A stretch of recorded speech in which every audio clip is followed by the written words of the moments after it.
Movie की शुरुआत में हम सुनते हैं दुनिया के हर देश में हर जगह हाहाकार मचा हुआ है। अफरा तफरी का ऐसा माहौल है जैसा पहले कभी नहीं देखा गया। जो भयानक जीव इन गढ़ों से निकल रहे हैं, कहा जाता है कि वो शायद हजारों सालों से धरती के भीतर सोए हुए थे। अब जब वो जागे हैं तो उनकी ताकत के आगे इंसानों की गोलियां भी बेअसर हैं। इन क्रिएचर्स ने अब तक हजारों लोगों की जान ले ली है, लेकिन उनके पास एक कमजोरी भी है। वो 8000 फीट से ऊपर नहीं जा सकते। घने जंगल के बीच हम एक लड़के को देखते हैं जो अकेला ही पगडंडी पार करते हुए एक ऊंची पहाड़ी की ओर बढ़ रहा है। उस लड़के का नाम हंटर है। पहाड़ी की चोटी पर पहुंचकर वो ठहरता है और सामने फैले खूबसूरत पहाड़ों को देख मंत्रमुग्ध हो जाता है। तभी अचानक उसे एहसास होता है कोई है जो उसे देख रहा है। ये महसूस होते ही हंटर का चेहरा बदल जाता है और वो बिना पीछे मुड़े तेजी से पहाड़ों की ओर भागने लगता है। हंटर के पीछे एक अनजान और खतरनाक क्रिएचर लगा होता है। उन क्रिएचर्स को रीपर्स कहा जाता है। यही वो जीव हैं जिन्होंने धरती की लगभग 95% आबादी को खत्म कर दिया था। वही क्रिएचर हंटर को मारने ही वाला होता है। तभी हंटर किसी तरह भागते हुए 8000 फीट की सीमा पार कर लेता है। सीमा पार करते ही रीपर्स वहीं रुक जाता है और हंटर बाल बाल बच जाता है। जब हंटर घर लौटता है तो उसके पापा उस पर गुस्सा करते हैं। हंटर के पापा का नाम विल होता है और वही इस मूवी के मुख्य हीरो हैं। विल और केट जंगल में जाते हैं जहां वे एक हिरन का शिकार करते हैं, क्योंकि जिस जगह वे रहते हैं वहां की जमीन बिल्कुल उपजाऊ नहीं होती। शिकार के बाद दोनों कुछ देर आपस में बातें करते हैं और फिर धीरे धीरे अपने घर लौट आते हैं। नीना नाम की डॉक्टर उस क्रिएचर की सेल पर गोली चलाकर देखती है, पर गोली का कोई असर नहीं होता। वो सेल इतना मजबूत है कि उस पर ग्रेनेड भी असर नहीं कर पाते। डॉक्टर एक ऐसी गोली बनाना चाहती है जो उस सेल को आसानी से भेज सके। विल डॉक्टर से मिलकर जब सोने जाता है तभी उसे पता चलता है कि उसके बेटे की तबीयत बिगड़ गई है। दरअसल हंटर को एक अजीब बीमारी है। वो रात में ठीक से सांस नहीं ले पाता, इसलिए उसे एक मशीन की मदद से सांस दी जाती है। आज हंटर का जन्मदिन है। विल अपने बेटे के लिए जुगाड़ करके उसकी फेवरेट चॉकलेट लाता है, जिसे पाकर हंटर बहुत खुश हो जाता है। तभी विल कहता है, कल मैं पहाड़ से नीचे जाऊंगा तुम्हारी दवा लेने के लिए। हंटर अपने पापा से नीचे जाने के लिए मना करता है, पर विल मुश्किल से मुस्कुराते हुए कहता है, अगर मैं वो दवा नहीं लाया तो तुम मर जाओगे और मैं ये कभी नहीं होने दूंगा। मैं जल्दी वापस आ जाऊंगा। विल और केट आपस में बातचीत कर रहे होते हैं। उनकी बातों से पता चलता है कि विल की पत्नी, जिसका नाम तारा था, अब इस दुनिया में नहीं रही। कुछ साल पहले उन भयानक क्रिएचर्स के हमले में तारा की मौत हो गई थी। अगली रात फिर से हंटर की तबीयत बिगड़ जाती है। विल के पास बचा हुआ सभी फिल्टर खत्म हो चुके होते हैं, तो वो हंटर को एक इंजेक्शन देता है।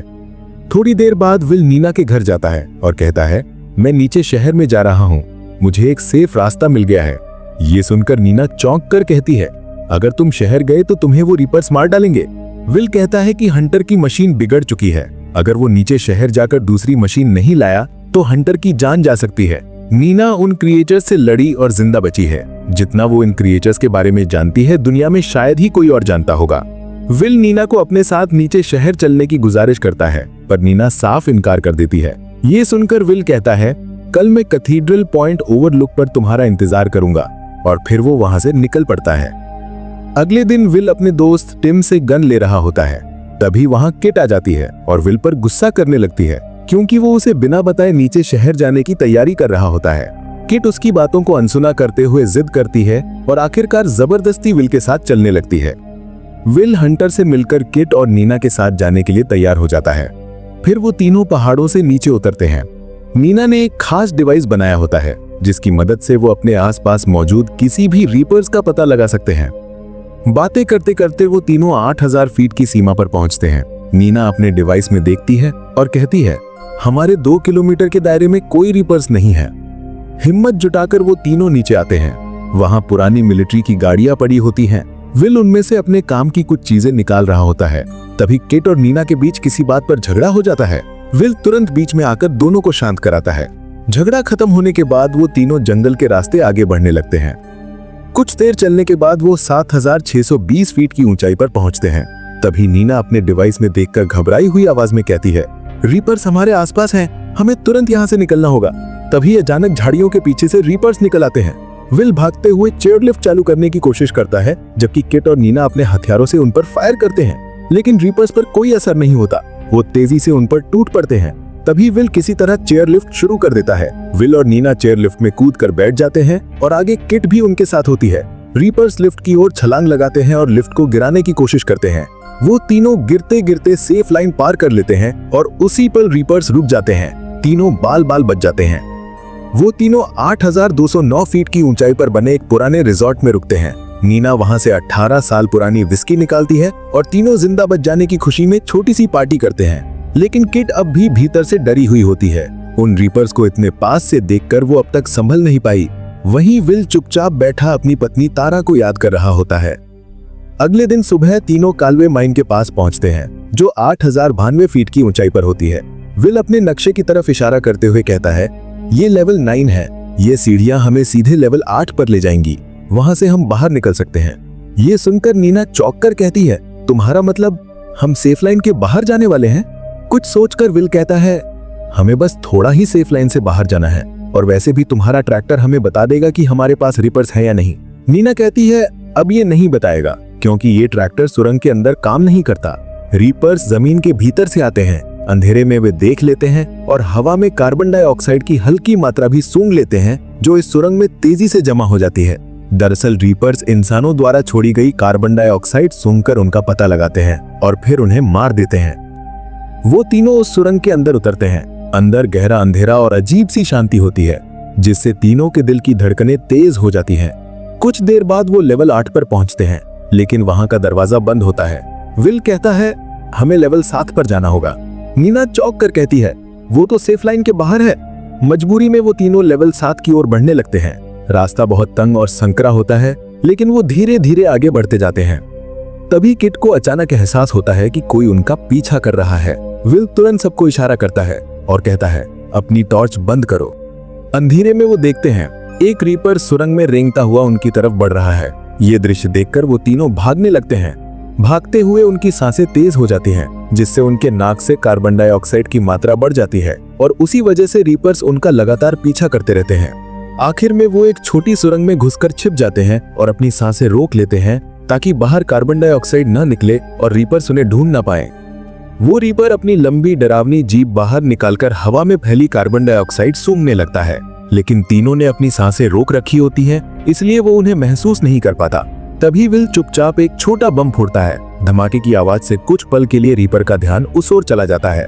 इस मौके का फायदा उठाकर वो तीनों तेजी से दूसरी सुरंग की तरफ भागते हैं। सबसे आगे किट होती है। वो बाहर निकलते ही अचानक रीपर से आमने सामने टकरा जाती है। रीपर उस पर झपटता है और उसे मारकर घसीटते हुए अपने साथ ले जाता है। तभी विल और नीना को एहसास होता है कि ये रीपर्स इसी सुरंग के भीतर रहते हैं और अब वो दोनों पूरी तरह उनके इलाके में फंस चुके हैं। नीना और विल एक सीढ़ी चढ़कर उस सुरंग से बाहर निकल आते हैं। थोड़ी देर चलने के बाद वो दोनों एक सुनसान घर में पहुंचते हैं, जहां खाने पीने की बहुत सामग्री पड़ी होती है। वो दोनों भूख से आहत होकर उस पर टूट पड़ते हैं। खाना खाने के बाद विल पूछता है, तुम्हारे पुराने लैब में क्या है? नीना बताती है, रीपर्स की स्किन बेहद मजबूत होती है। उन पर गोलियां असर नहीं करती क्योंकि उनकी त्वचा पर एक इलेक्ट्रिक चार्ज होता है जो उन्हें सुरक्षा देता है, ठीक बुलेट प्रूफ जैसा। साधारण गोलियां रीपर्स को नहीं मार पाती। उन्हें मारने के लिए खास तरह की गोली की जरूरत होगी और मेरे लैब में वही तरीका पता लगाया जा सकता है। विल नीना पर गुस्सा हो जाता है क्योंकि तारा को नीचे शहर जाने के लिए नीना ने ही उकसाया था। शहर में जाते ही तारा को रीपर्स ने मार डाला था। तारा और नीना कभी बहुत अच्छी दोस्त थीं और आज भी नीना तारा की मौत का जिम्मेदार खुद को ही मानती है। अगले दिन फिर से वो दोनों कार से सेफ लाइन पार करते हैं। विल तेजी से गाड़ी चलाते हुए सीधे शहर के अस्पताल के पास पहुंचता है। बिना वक्त गवाए दोनों सावधानी से अंदर जाते हैं। अंदर का हाल भयानक होता है। हर तरफ टूटी दीवारें, बिखरा सामान और रीपर्स की तबाही के निशान होते हैं। विल और नीना किसी चीज की तलाश में चारों ओर खोजने लगते हैं। तभी उन्हें महसूस होता है कि रीपर्स उनके आसपास हैं।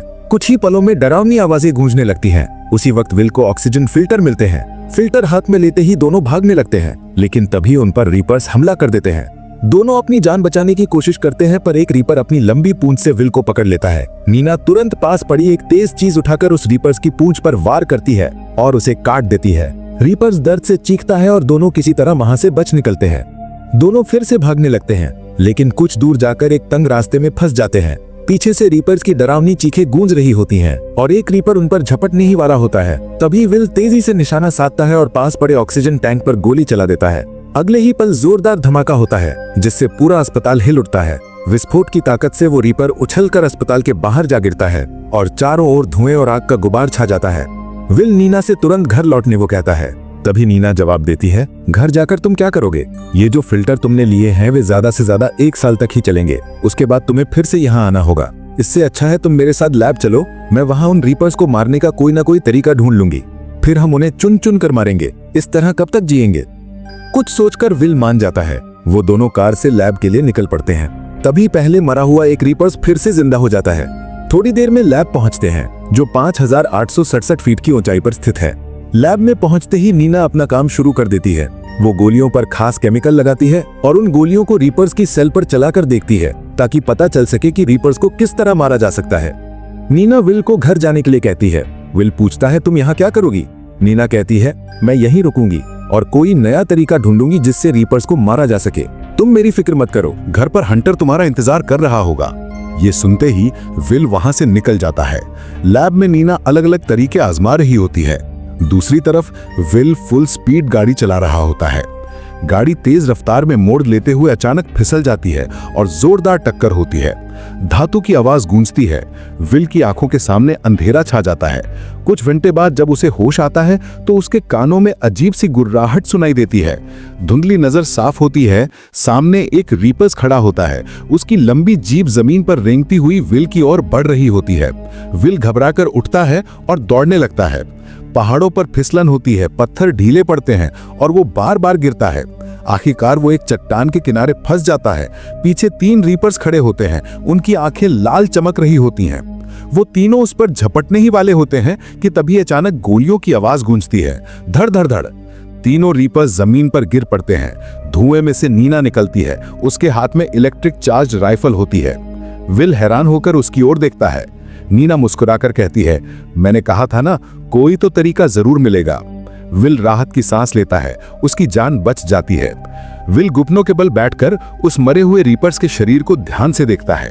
उसकी उंगलियां उस फटी हुई चमड़ी के नीचे जाती हैं। वहां तार, सर्किट और धातु की प्लेटें दिखाई देती हैं। विल हैरानी से कहता है, ये तो मशीन है, जैसे कोई रोबोट हो।